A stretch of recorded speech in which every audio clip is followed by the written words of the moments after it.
देखो बेटा, हमारी जो पिछली वर्कशीट आई थी उसमें हमने आयनिक बॉन्डिंग के बारे में समझा था, लेकिन मुझे ऐसा लगा कि आयनिक बॉन्डिंग का जो कॉन्सेप्ट है वो आपको भी क्लियर नहीं हुआ है, तो मैं कुछ आपको समझाना चाह रही हूँ। इससे आप अच्छी तरह से उस वर्कशीट को अटेम्प्ट कर पाएंगे, क्योंकि हमें अगर आयनिक बॉन्डिंग पढ़ना है तो आयनिक बॉन्डिंग के लिए ज़रूरी है हमें ये जानना कि एटम्स क्या होते हैं और आयंस क्या होते हैं। ओके, तो what are the atoms and ions. Fine, क्योंकि एटम्स को क्लियर हुआ कॉन्सेप्ट तभी आयंस का कॉन्सेप्ट क्लियर होगा। अब एटम्स के लिए हमें जाना पड़ेगा 9th क्लास में, क्योंकि आपने ये स्टडी किया था कि जो एटम्स होते हैं उनका स्ट्रक्चर क्या है। Atoms are made up of neutrons, protons and electrons. Fine, ये चीज़ें उसमें होती हैं। अब न्यूट्रॉन्स एंड प्रोटॉन्स तो सेंटर में होते हैं, जिसको हम न्यूक्लियस कहते हैं। लुक एट दिस पिक्चर, ये सेंटर है, this is nucleus and this is the orbit. ये किसी भी एटम का पहला शेल है, इसके बाहर दूसरा शेल होगा। ये शेल क्या बता रहा है, इलेक्ट्रॉन्स कितने शेल्स में रहेंगे, क्योंकि ये सेंटर वाला पार्ट है, इसमें होते हैं आपके न्यूट्रॉन्स एंड प्रोटॉन्स। फाइन, और बाहर क्या रिवॉल्व कर रहा है, न्यूक्लियस के बाहर इलेक्ट्रॉन्स रिवॉल्व कर रहे हैं। और ये इलेक्ट्रॉन्स ऐसे ही नहीं कि कितने भी रिवॉल्व करते रहेंगे, इनका एक क्या है, नंबर है कांस्टेंट, कि जो फर्स्ट शेल है दिस इज कॉल्ड के शेल, उसके बाद आपके बाद आता है के बाद एल, देन एम। तो पहला शेल है के, फिर है एल और फिर है एम। ये हम क्या पढ़ रहे हैं, स्ट्रक्चर ऑफ एटम पढ़ रहे हैं। ओके, एटम के बाद हम आयन समझेंगे। तो स्ट्रक्चर में ये क्या चीज सेंटर वाली, this is nucleus, neutron proton, all positive charges here, an electron has negative charge and electrons revolve around the nucleus in certain orbits. Energy levels में रिवॉल्व करता है सर्टेन, उनको हम ऑर्बिट्स कहते हैं या शेल्स कहते हैं। ये शेल्स आपके के एल एम, इनको अल्फाबेटिकली दिया गया है नाम। आगे अगर आप हायर क्लासेस में जाएंगे तो इनके भी सब ऑर्बिटल्स होते हैं, ऑर्बिटल के भी, वो आप आगे स्टडी करेंगे।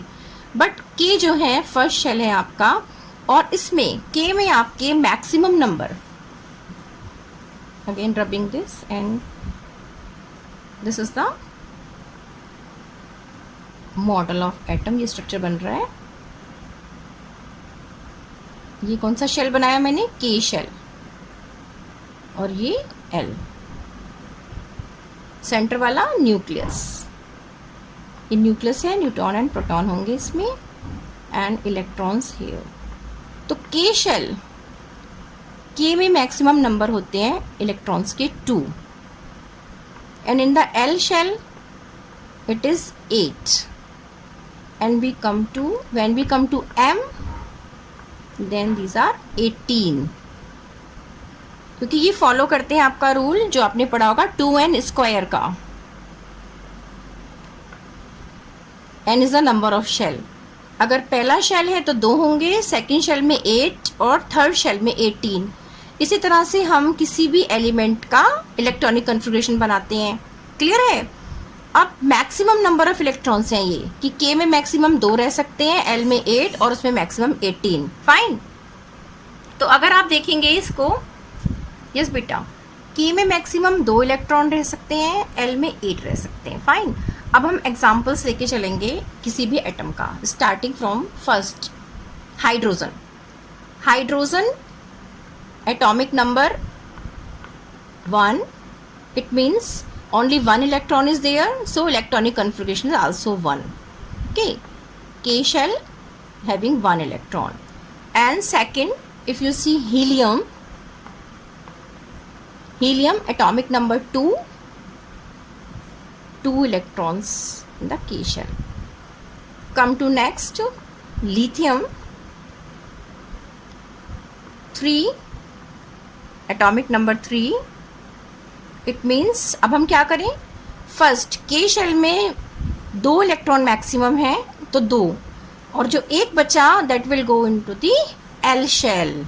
ओके, इस तरह से ये आपने सारा रीड किया हुआ है कि हम अलग अलग एटॉमिक नंबर के हिसाब से इसका इलेक्ट्रॉनिक कन्फिग्रेशन बनाते रहते हैं। ये कब तक चलेगा? 2-8 तक चलेगा। इसी तरह से 2-8 किसका होता है? 10, यस 10 होता है आपका नियॉन का। तो नियॉन को हम देखें तो it is atomic number 10 and it has 2 electron first shell, 8 in the outermost shell. Neon के बाद 11 अगर हम लेते हैं that is sodium. Very important, क्योंकि यही आपको समझाया गया है और हम आयनिक बॉन्डिंग में मेनली इसको लेके चलते हैं। अगर यहाँ पे आप समझ जाएंगे तो आगे तक कोई प्रॉब्लम नहीं आएगी। Atomic number 11 and it is 2, 8, 1, fine. इसी तरह से मैग्नीशियम एंड सो ऑन चलेगा। लेकिन अब हम बात करेंगे क्लोरीन की। Cl atomic number is 17। Electronic configuration will be 2, 8, 7। Okay, अब यहाँ पर हम इन तीनों का अगर कंपैरिजन करें तो हम ये देखते हैं नियॉन स्टेबल स्टेट में है क्योंकि इसका आउटर मोस्ट शेल कंप्लीट है 8। मैंने आपको बताया था कि K में मैक्सिमम 2 और L में मैक्सिमम 8 इलेक्ट्रॉन्स होते हैं। उसके बाद कोई और इलेक्ट्रॉन इसमें नहीं जाएगा। इसके बाद अगर है तो वो नेक्स्ट वाले उसमें जाएगा। तो यहाँ आप देखें सोडियम के पास 1 इलेक्ट्रॉन है, तो इसकी टेंडेंसी क्या होगी कि मैं इनर्ट गैस कन्फिग्रेशन में जाऊँ नियॉन वाले। ठीक है, तो ये बेचारा कैसा रहेगा? अनसैचुरेट सा है। ये बार बार कोशिश करेगा कि मैं किस तरह से अपना जो है ऑक्टेट कंप्लीट करूं, मैंने भी सैचुरेट होना है। Okay, and inert gas configuration में आना है। इसी तरह से Cl, बीच के मैंने और सारे नहीं लिए, वो आप अपने आप करके देखना, कोई प्रॉब्लम हो तो पूछ लेना। Cl को मैंने लिया, Cl इज 17, दिस इज 2, 8, 7, क्योंकि 2 8 के बाद 7 इलेक्ट्रॉन्स इसके किस में गए? KLM शेल में गए। फाइन। अब यहाँ पर क्या है, ये इसने सोचा कि मैं तो 7, मुझे भी 1 इलेक्ट्रॉन कम है, तो ये भी कैसा है? अनसैचुरेट है। और बीच के सारे भी अनसैचुरेट ही होंगे, उसमें 1 या 2 जितने भी इलेक्ट्रॉन्स की ज़्यादा होंगे या कम होंगे। एक्स्ट्रा मीन्स इसको हम ज़्यादा मीन्स ये इससे पहले वाले इनर्ट गैस कन्फिग्रेशन में जाएगा सोडियम नियॉन में, लेकिन जो क्लोरीन है वो उसके नेक्स्ट वाले कन्फिग्रेशन में जाएगी जो कि आर्गन होता है ना। क्योंकि ये 7 इलेक्ट्रॉन निकाल दे ऐसा है पॉसिबल? 7 इलेक्ट्रॉन निकाल दे ऐसा पॉसिबल नहीं है। इसको हम समझेंगे अभी अच्छी तरह से कि क्यों सोडियम 1 इलेक्ट्रॉन निकालता है और Cl जो है वो 1 इलेक्ट्रॉन लेता है, 7 नहीं निकालता। Okay, again this structure of the atom, ये हमने सीखा कि न्यूक्लियस है और बाहर इलेक्ट्रॉन्स रिवॉल्व कर रहे हैं। बिल्कुल साथ साथ आपको समझना पड़ेगा और इसको ध्यान से समझना। यहाँ न्यूट्रॉन्स एंड प्रोटॉन्स, इलेक्ट्रॉन, ये मैंने बनाया है सोडियम के लिए 2 इलेक्ट्रॉन्स। अभी इसको और बड़ा करना पड़ेगा क्योंकि 2, 8 और हमें क्या लेना है? 1 वाला भी लेना है, तो इसमें भी 2 और 8 ही आएंगे।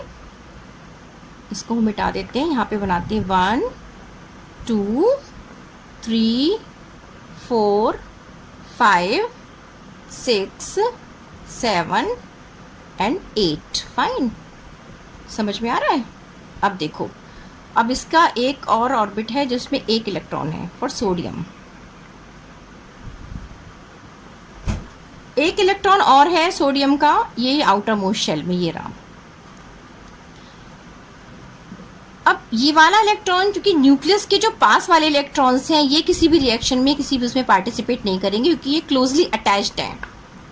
लेकिन जो लास्ट वाला इलेक्ट्रॉन है, ये लास्ट 1 इलेक्ट्रॉन, ये क्या है? ये न्यूक्लियस से काफ़ी दूर है और ये ईजिली थोड़ा सा अगर इसके किसी के उसमें आए पेरिफेरी में जहाँ पे जा सकता हो, ये मूव कर सकता है, बट दीज आर अटैच्ड। तो क्या होता है कि सोडियम को अगर कोई ऐसा एटम अप्रोच करता है जो 1 इलेक्ट्रॉन ले सकता है, तो सोडियम क्या करेगा? जो 281 कन्फिग्रेशन है उसका, उसमें से वो अपना 1 इलेक्ट्रॉन निकाल देगा। और जब -1 इलेक्ट्रॉन होता है वहाँ पर, तो 1 इलेक्ट्रॉन की निकलने से, क्योंकि इलेक्ट्रॉन नेगेटिवली चार्ज्ड है, तो पूरे एटम पर, जो पूरा एटम है सोडियम, उस पर कैसा चार्ज आएगा? एक प्लस चार्ज, 1 प्लस चार्ज आ जाता है आफ्टर रिमूविंग 1 इलेक्ट्रॉन। तो जब इसका ये वाला शेल चला गया तो ये किस स्टेट में आ गया? आयनिक स्टेट में। जो मैंने कहा था कि आयनिक बॉन्डिंग के लिए हमें आयंस का समझना बहुत जरूरी है। तो when 1 electron is remove from sodium it acquires 1 positive charge and this is called cation. ये क्या बन गया? Cation means positively charged ion, cation. ये मैं थोड़ा आपको 9th वाला रिपीट कर रही हूँ अंडरस्टैंडिंग के लिए। क्लियर? नाउ ये इतना क्लियर हो गया आपको। अगर हम अब Cl का देखें, Cl के केस में क्या है? Rubbing this now Cl 17 287 electronic configuration, okay, and this is atomic number. तो यहाँ अगर हम बनाएंगे Cl का, again the nucleus and first K shell, L M, K में वही, इसमें आपके न्यूक्लियस में न्यूट्रॉन्स एंड प्रोटॉन्स होंगे और यहाँ पर आपके इलेक्ट्रॉन्स रिवॉल्व कर रहे हैं। 2, क्लियर हो रहा है यहाँ पर? 8, फिर वही 8, समझना तो पड़ेगा और आप इसको इस तरह से मॉडल के थ्रू कलर्ड बना भी सकते हैं। मैंने कहा था कि स्ट्रक्चर बना के समझाइए। 1 2 3 4 5 6 7 8, fine. Now after 8 7 are present in the outermost shell, so we have to draw 7 1 2 3 4 5 6 7। अब ये 7 है, वहाँ पर सोडियम ने क्या करा था? आयनिक स्टेट में आ रहा है। कब? जब वो एक इलेक्ट्रॉन लूज कर रहा है। और वो एक इलेक्ट्रॉन किसको दे रहा है? वो एक इलेक्ट्रॉन अगर ये ले ले Cl एक क्यों ले ले? क्योंकि इसके पास 7 हैं।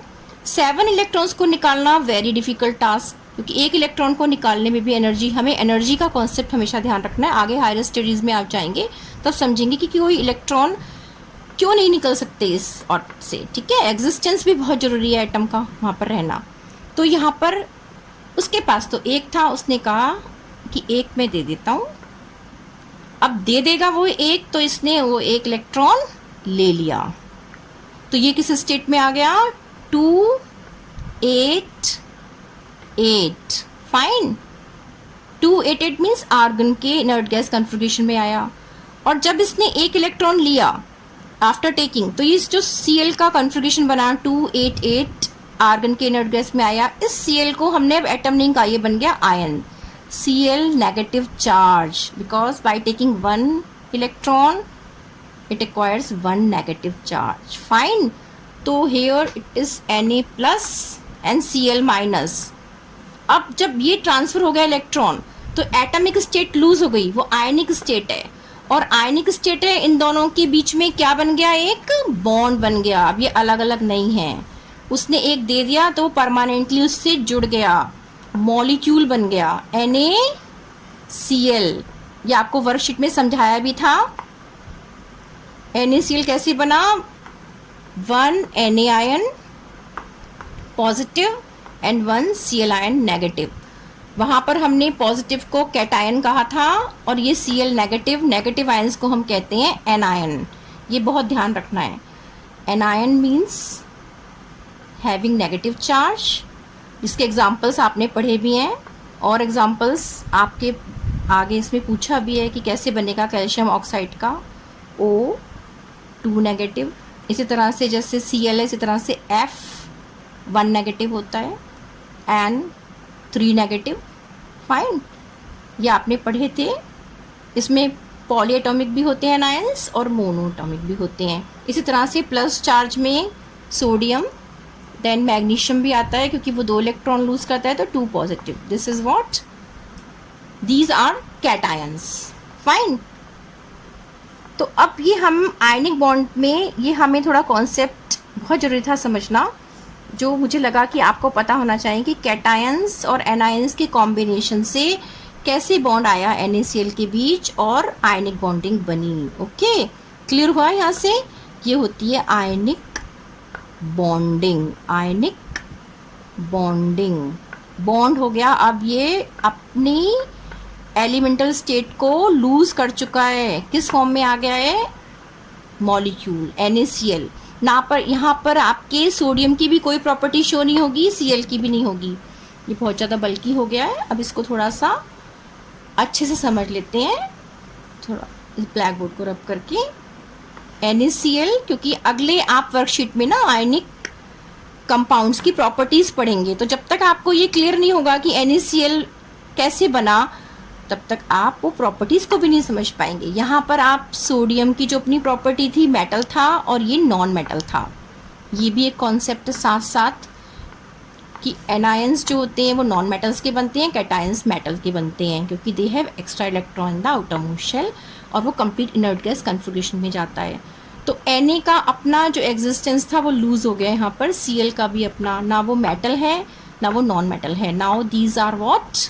कंपाउंड। NaCl एक सॉल्ट बन गया जिसको हम कहते हैं sodium, what? Sodium chloride. Fine. तो sodium chloride is a salt. ये आपने करा भी एसिड बेस सॉल्ट में कि सोडियम क्लोराइड अपनी अलग प्रॉपर्टी देता है। ओके, नाउ हम नेक्स्ट अपनी वीडियो में समझेंगे कि आयनिक कंपाउंड्स की प्रॉपर्टीज क्या होती हैं।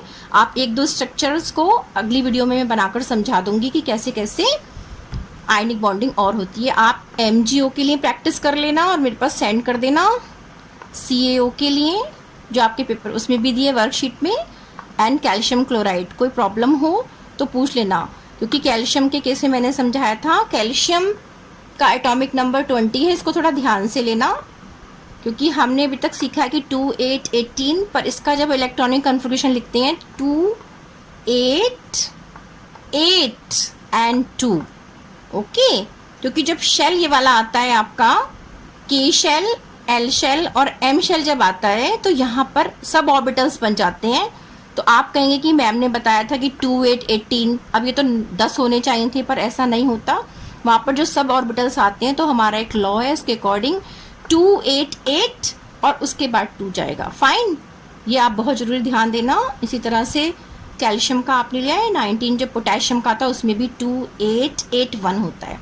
तो ये आप लेंगे तब आपको आउटर मोस्ट शेल के इलेक्ट्रॉन्स 2 मिलेंगे, उसके अकॉर्डिंग आप CaCl2 CaO का बनाएंगे। ओके बेटा, थैंक यू। अगर कुछ बात क्लियर नहीं है तो हम पूछ सकते हैं बाद में। ओके।